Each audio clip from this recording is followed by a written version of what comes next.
लोक महाराष्ट्र न्यूज. शिवप्रतिष्ठान व शिव मावळे करंजाडे यांच्या वतीने किल्ले शिवनेरीवरती स्वच्छता अभियान. शिवप्रतिष्ठान व शिव मावळे करंजाडे यांच्या वतीने माझा किल्ला माझी जबाबदारी ही संकल्पना किल्ले शिवनेरीवरती मोठ्या उत्साहात पार पडली.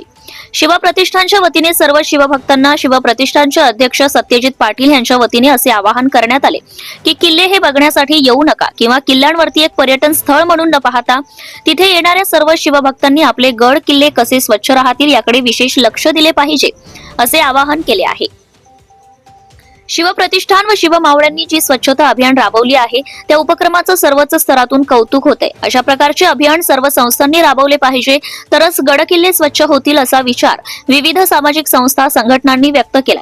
या स्वच्छता मोहिमेत शिवप्रतिष्ठानचे अध्यक्ष सत्यजित पाटील, सुनील अंबावडे, अविनाश ठोसर, प्रशांत शेट्टी, सुरेश बारवे, संदीप पाटील, राकेश कुसले, अमर कुसले, दिनेश तेमगिरे, शंतनू कदम, रोहन शिर्के, योगेश कुलुल, सिद्धांत अंबावडे, दीपक चौधरी, अक्षय मोरे, ओमकार अथर्व आदी मान्यवरांनी भाग घेऊन ही स्वच्छता मोहीम पार पाडली.